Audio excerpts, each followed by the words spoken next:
हैं आप सब। उम्मीद है कि आप सब खैरियत से होंगे। तो मैं यहाँ पे छिल रही थी कद्दू। कद्दू जो है ना आज वो बहुत ही फ्रेश आया था, तो मैंने सोचा चलो आज कद्दू का रायता बना लेती हूँ ना, और साथ साथ आपके रेसिपी भी शेयर कर दूँगी। और वैसे भी मुझे ना खुद पर्सनली कद्दू का रायता बहुत पसंद है ना। तो कद्दू को आपने छील लेना। छीलने के बाद आपने उसे बारीक बारीक कट कर लेना। कुछ लोग जो होते हैं ना वो कद्दूकस करते हैं, पर मैं कद्दूकस नहीं करती। मैं ऐसे ही इसे बारीक बारीक कट कर लेती हूँ। और कट करने के बाद मैंने इसे एक बार धो लिया था। धोने के बाद मैं इसमें डाल दूँगी थोड़ा सा पानी। पानी जो है ना वो आपने थोड़ा ऐड करना है, क्योंकि कद्दू का अपना पानी भी निकलेगा ना। और फिर मैंने डाल दिया था थोड़ा सा नमक।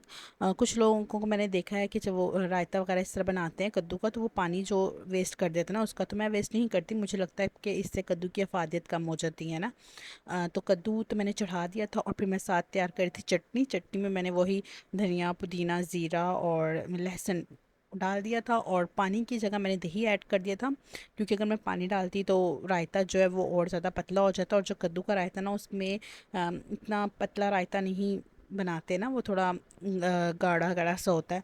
तो यहाँ पे मैं इसमें अभी और दही ऐड करूँगी। यहाँ पे मैंने प्याज और टमाटर वगैरह भी कट कर लिया था। तो मैं कद्दू के रायते में प्याज और टमाटर भी डालती हूँ। मुझे ना प्याज और टमाटर का टेस्ट अच्छा लगता है। तो जो लोग नहीं पसंद करते वो उसे स्किप भी कर सकते हैं। तो यहाँ पर मैंने जो कद्दू है उसे ठंडा कर लिया था फ्रीज़र में, और रायते को भी ठंडा कर लिया था।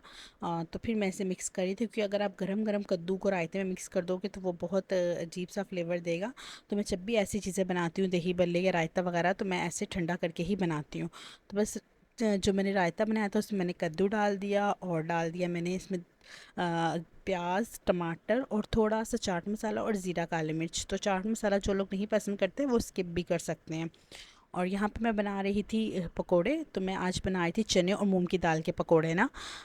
तो वैसे तो मैं चने की दाल के पकोड़े बनाती हूँ, लेकिन शादी से पहले मैं ऐसे मूंग की दाल ऐड करके बनाया करती थी। तो मैंने सोचा आज मैं मीरू की डैडी को ना ऐसे वाले टेस्ट करवाऊँ ना।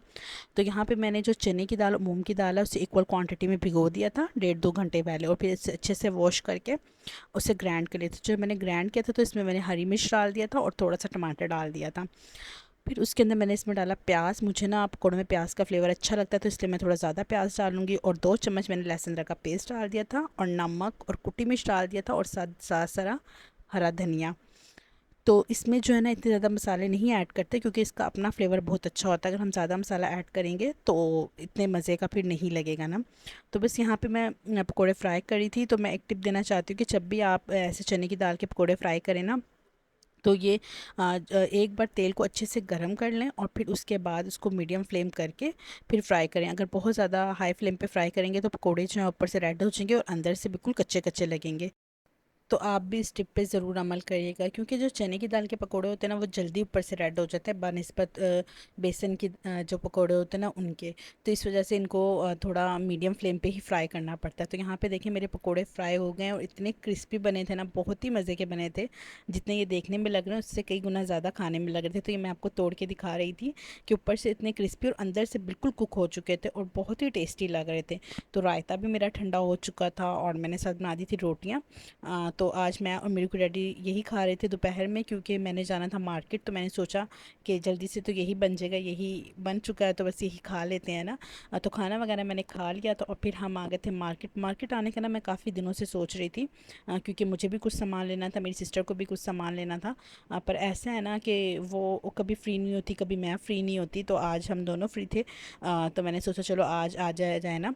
तो यहाँ पे जो मैं आपको दिखा रही थी स्ट्रोलर, इन भाई के पास हर तरह की वैरायटी थी। स्लिक था, शिफॉन था, और जो मोटा स्टफ़ होता है, और ये जो बारीक वाला स्टफ़ होता है जो अमूमन गर्मियों में यूज़ करते हैं वो था। तो मेरी सिस्टर जब स्ट्रोलर वाली शॉप को देखती है ना तो वो दीवानी हो जाती है। तो बस उसने आते ही पहले स्ट्रोलर ख़रीदा। तो 3 स्ट्रोलर उसने लिए थे गर्मियों के, मतलब गर्मियों में जो स्टफ़ चलता है वो वाले लिए थे। और एक उसने लिया था कोई मोटे से नेट का ना, उस फैब्रिक का तो मुझे अब नाम नहीं पता, लेकिन मैं जब भी आपको शॉपिंग दिखाऊंगी तो मैं आपको वो भी दिखा दूंगी ना, वो वाला स्ट्रोलर भी दिखा दूंगी। यहाँ पर हम देख रहे थे 2 पीस सूट। मम्मा को उनके पास प्रिंट अच्छे लगे ना, तो हम देखने आ गए। पर ऐसा था ना कि जो स्टफ़ था ना वो लीलन में था, मतलब ना लॉन था ना प्योर लीलन था, बीच का जो स्टफ़ होता है उस तरह का था। तो मुझे ना ऐसे स्टफ़ बिल्कुल भी नहीं अच्छे लगते। अगर बंदा गर्मियों में ले तो वो प्योर जो ऐसे होता है लॉन वगैरह के उसके लिए, और सर्दियों के लिए ले तो वो फुल जो गर्म होता है खद्दर वगैरह उसमें लेना। तो मुझे ये स्टफ़ बिल्कुल भी नहीं अच्छे लगे। इनके पास लॉन के भी थे, ये लॉन के ये वाले दिखा रहे थे पर बहुत डार्क डार्क कलर्स थे ना। तो डार्क कलर का ऐसा है कि डार्क कलर अच्छे तो लगते हैं, पर अगर उनका कलर कम्बिनेशन अच्छा होना फिर ही अच्छे लगते हैं।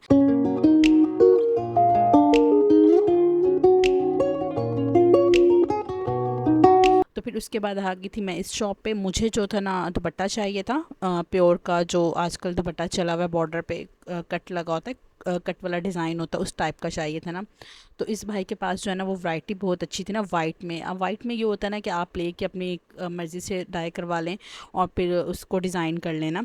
तो यहाँ पे भाई ने हमें एक दुपट्टा दिखाया, तो ये दुपट्टे तो अच्छे थे पर इसमें यही था कि सितारे लगे हुए थे ना। तो सितारों वाले दुपट्टे मुझे नहीं चाहिए थे क्योंकि मुझे कैजुअली यूज़ करना था, और कैजुअल में सितारे वाले अच्छे नहीं लगते इतने ज़्यादा। और वैसे भी जो गोल्डन सितारे होते हैं उनका कलर वगैरह उतर जाए तो फिर वो बहुत बुरे लगते हैं ना। तो मैंने जो दुपट्टे देखे ना वो इनके पास नहीं थे ना। तो फिर मामा ने मुझे कहा कि चलो आगे एक दो शॉप से देख लेते हैं, अगर पसंद आए तो ठीक है, नहीं तो आप इचरे से ले लेना, इचरे में बहुत ज़्यादा वैरायटी आई हुई है। तो यहाँ हम आ गए थे दूसरी शॉप पे। इनके पास भी बहुत अच्छी वैरायटी थी। और यहाँ पे इससे शादी के कपड़े कुछ लोग उससे डिज़ाइन करना पसंद करते हैं, तो उनके लिए तो बहुत ज़्यादा यहाँ पे ना वैरायटी थी। वो विज़िट कर सकते हैं। ये टाउनशिप मार्केट में शॉप थी और मुझे ना बहुत अच्छे लग रहे थे। मैं खुद सोच रही थी कि अगर कोई शादी वगैरह हो तो मैं भी इस तरह बनाऊँ ना अपने। तो जैसा मुझे दुपट्टा चाहिए था वैसा नहीं मिला। फिर हम आ गए अंकल की शॉप पे। तो अंकल की शॉप पे ना सर्दियों की बहुत अच्छी वैरायटी आई हुई थी।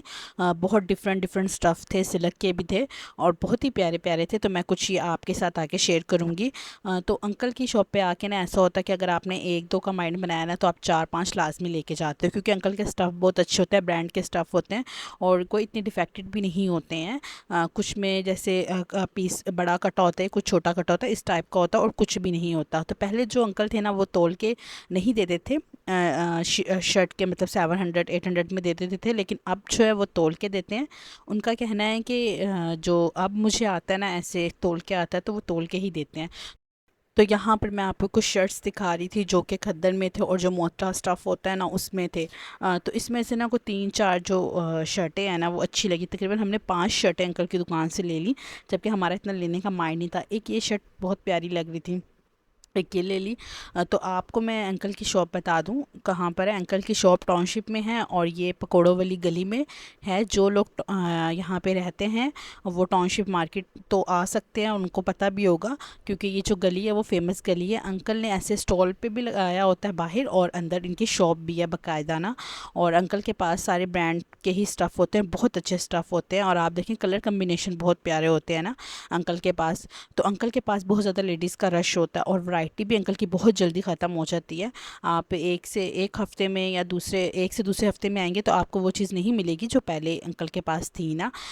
तो हम अक्सर अब जब से एक दो दफ़ा अंकल से शर्टें वगैरह ली हैं तो पहले अंकल के पास देख लेते हैं कि अगर अंकल के पास अच्छे लगे तो यहीं से ले लेंगे, नहीं तो फिर आगे से कहीं से ले लेंगे ना। तो ये एक शर्ट थी लॉन की, ये मेरी सिस्टर को अच्छी लग रही थी तो उसने ले लिया ना। तो ये एक था पर इसका कलर बहुत ज़्यादा लाइट था। ऐसा है ना कि जो लाइट कलर्स इस तरह के इस टाइप में होते हैं ना वो बड़ों पे ही अच्छे लगते हैं ना। तो यहाँ पे देखें अंकल तोल रहे थे और हमारी तकरीबन ना 5 शर्टों के जो थे ना वो 4000 बने थे ना। क्योंकि इस बार जो अंकल ने वैसे नहीं दिया, अंकल ने तोल के ही दिया क्योंकि कुछ कपड़े जो थे वो बड़े भी थे। तो ये एक शर्ट मेरी सिस्टर को अच्छा लगा तो उसने ये ले लिया। ये सारे स्टफ़ बहुत अच्छे थे, जो गर्म स्टफ़ थे बहुत ही प्यारे थे और कलर भी बहुत प्यारे प्यारे थे ना। तो अंकल जो है ना अब वो कम नहीं करते हैं बिल्कुल भी, क्योंकि उनके पास चीज़ अच्छी होती है। तो ऐसा है कि जब चीज़ अच्छी है तो उसकी प्राइस भी होती ही है। वैसे भी अगर हम ब्रांड वगैरह से शर्टें लें तो उनकी भी इतनी प्राइस होती है। तो अंकल के पास ब्रांड की ही होती है, बस ये होता है कि पैकिंग वगैरह नहीं होती है। तो एक ये शर्ट इससे अच्छी लगी, ये भी उसने ले लिया। तो इंशाल्लाह जब मैं आपको शॉपिंग दिखाऊंगी तो मैं आपको सारी शर्टें दिखाऊंगी कि हमने कौन कौन सी परचेज़ की ना।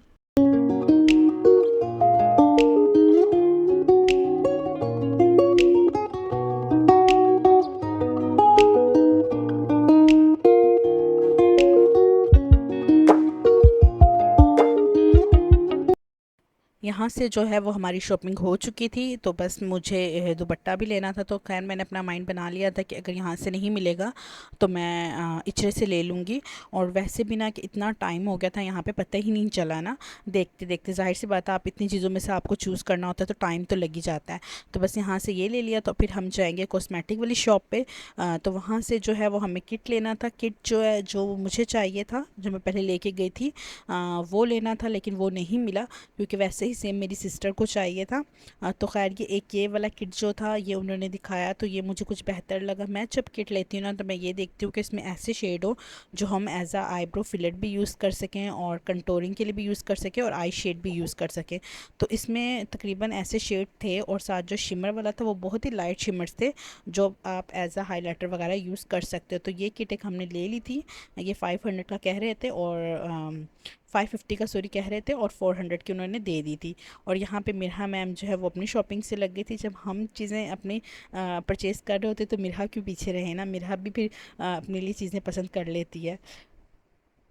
तो यहाँ पे ये हमने एक किट ले लिया था, और साथ एक ब्रश ले लिया था। ये ब्रश जो है वो आईब्रो फिल करने के लिए था, और बहुत ही सस्ता देते हैं ना ये ब्रशेस वगैरह। ज़्यादातर ये ब्रशेस 50 का दे देते हैं, और कुछ ब्रशेस होते हैं जो 100 या 150 के देते हैं ना। तो यहाँ पे जो है मैं स्पंज देख रही थी। स्पंज तो मैं लेके जा चुकी थी, लेकिन इसमें ना शायद स्पंज के साथ बैंड होता है ना, वो था फेशियल बैंड, तो मैं वही देख रही थी ना।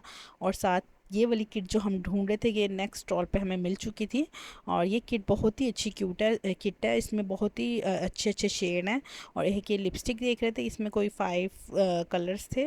और ये जो लिपस्टिक है खैर मैंने नहीं ली, क्योंकि मुझे लगता है ना कि ऐसी जो लिपस्टिक होती है ना वो लोकल होती हैं। आप जो एक एक सिंगल सिंगल लिपस्टिक लेते हो वो ज़्यादा बेहतर रहती है। या आप ले तो लेते हो पर आप यूज़ नहीं कर सकते ना, क्योंकि इसकी स्मेल अच्छी नहीं होती है। फिर उसके बाद हम आ गए थे कैचर लेने। कैचर भी चाहिए था, जाहिर सी बात है कैचर्स की ज़रूरत तो बहुत ज़्यादा पड़ती है ना। तो जब भी हम आए ना एक दो कैचर लाजमी लेके जाते हैं, ताकि अगर टूट जाए तो कैचर एक्स्ट्रा घर में पड़ा हो। इतनी महंगाई हो, जो कैचर पहले 50 के थे वो उन्होंने 100 के कर दिए, और जो 100 के थे वो 150 के कर दिए। हर चीज़ में उन्होंने रेट हाई कर दिया। तो यहाँ पे हम आ गए थे ट्राउज़र लेने के लिए, जो शर्टें हमने ख़रीदी थी। तो आज जो है वो ट्राउज़र इतने मैच नहीं हो रहे थे, क्योंकि अभी जो है ना वो सर्दियों की वैरायटी नहीं आई थी। मतलब मैचिंग सेंटर में भी उस तरह के स्टफ़ अभी नहीं आए थे। तो उन्होंने कहा कि आप हफ्ते बाद पता कर लीजिएगा तो मिल जाएंगे। खैर अंकल जो है ना ये बहुत ही अच्छे हैं, ये इत्तेफाक मैचिंग सेंटर है टाउनशिप में। ये कोशिश फिर भी करते हैं, और इनके पास से हमेशा ही हमें मैचिंग की जो ट्राउज़र हैं वो मिल जाते हैं। और इनके जो कपड़े होते हैं ना उनकी क्वालिटी बहुत अच्छी होती है। पर आज नहीं मिले, क्योंकि अभी इनका माल नहीं आया हुआ था। फिर भी उन्होंने कोशिश की, नहीं मिला तो फिर हमने छोड़ दिया कि हफ्ते बाद ही आके ले जाएंगे। और यहाँ हम आ गए थे बैग पसंद करने। तो मैंने इस भाई की शॉप का आपको पहले भी दिखाया था। इनके पास बहुत ही अच्छे अच्छे बैग्स होते हैं, और बहुत ही मतलब पहले भी हमने लिए हैं, यूज़ किए हैं, इतनी जल्दी ख़राब नहीं होते ना। तो बस यहाँ पे मेरी सिस्टर और मामा पसंद करी थी। मुझे मिरहा बहुत ज़्यादा तंग करी थी, तो मैं उसे लेके बैठी हुई थी। तो उससे जो पसंद आया था ना वो ये ब्राउन कलर का था। मैं आगे आपको दिखाऊंगी। इन भाई के पास जो है ना, मुझे ना पर्सनली मैं बताऊँ ना, मुझे बहुत ही अच्छे लगते हैं। बाकी सबके पास मैंने इतने यूनिक यूनिक डिज़ाइन अभी नहीं देखे हैं। तो बस यहाँ पे मैंने उससे कहा कि तुम्हें ऐसे समझ नहीं आएगा, तुम पहन के देखो, या देखोगी तो तुम्हें पता चलेगा। तो एक हमने ले लिया था ये मैरून सॉरी ब्राउन कलर का बैग, और एक ये छोटा बैग देख रहे थे। तो छोटे बैग में जो पिंक, एक ये पिंक था और एक ब्लैक था, तो उससे जो है ना वो पिंक अच्छा लगा था, पर मुझे ना ब्लैक अच्छा लगा था। मुझे ऐसे जो छोटे बैग होते हैं उसमें या तो ब्लैक या तो ब्राउन अच्छा लगता है ना, उसकी एक अपनी ग्रेस होती है। और ये जो टी पिंक सा कलर था ये मुझे इतना अच्छा नहीं लग रहा था। तो बस यहाँ से हमने दो बैग परचेज़ कर लिए थे। एक हमें थोड़े बड़े साइज़ का चाहिए था, एक हमने बड़ा ले लिया था, और एक हमने ऐसे छोटा बैग ले लिया था। तो प्राइस बिल्कुल फ़िक्स है, बिल्कुल भी कमी नहीं होती। प्राइस में बिल्कुल भी ये डिस्काउंट नहीं देते हैं। तो ये दो बैग हमें 4000 का पड़ा था। तो यहाँ पे फिर हम आ गए थे दुपट्टा देखने के लिए। तो दुपट्टे में सेम वही वैरायटी थी, सारी मतलब वही सितारे मोती वाले थे। तो मैंने कहा चलो एक बार मैं उधर से देख लूँगा ना। एक दुपट्टा पसंद भी आया, तो ये इसका जो रेट ना 2500 कह के वो 2200 दे रहे थे, और बिल्कुल भी कम नहीं कर रहे थे। तो मैंने उनको 2000 कहा, वो नहीं माने, तो मैंने छोड़ दिया ना। और मुझे वाइट भी चाहिए था, तो मैंने कहा चलो जब वाइट लेने जाऊंगी तो फिर मैं इकट्ठे ही देख लूँगी, ब्लैक भी जब भी देख लूँगी। और फिर यहाँ हम आ गए थे कुछ बैंगल्स लेने। मुझे ये जो बैंगल्स हैं ना स्टील टाइप से पड़े हुए हैं, सिल्वर के क्या होते हैं, इस टाइप के अच्छे लगते हैं क्योंकि ये टूटते नहीं है ना, कांच के बार बार टूट जाते हैं। तो मैंने ये ले लिए थे, एक सेट मैंने लिया था, एक मेरी सिस्टर ने लिया था, वो मैं इंशाल्लाह आगे शॉपिंग पे दिखाऊंगी। और फिर हम आ गए थे जॉगर्स लेने, तो इस बार हमने जॉगर्स की बहुत ज़्यादा शॉपिंग की है। अभी जो जॉगर लिया वो भी आपको दिखाऊंगी। इन भाई के पास जो है ना जॉगर्स बहुत ही अच्छे होते हैं। ये सामने टाउनशिप में खान प्लाजा में हैं। तो यहाँ से ज़्यादा तो मैं शूट कर नहीं पाई कि हमने कौन से जॉगर्स लिए हैं, तो वो मैं आपको शॉपिंग में दिखा दूँगी। तो बस इसी के साथ करती हूँ मैं व्लॉग का एंड। अगर आप हमारे चैनल पे न्यू हैं तो चैनल को सब्सक्राइब कर दें, वीडियो को लाइक कर दें और शेयर कर दें, और अपनी दुआओं में लाजमी याद रखा करें। अल्लाह हाफिज़।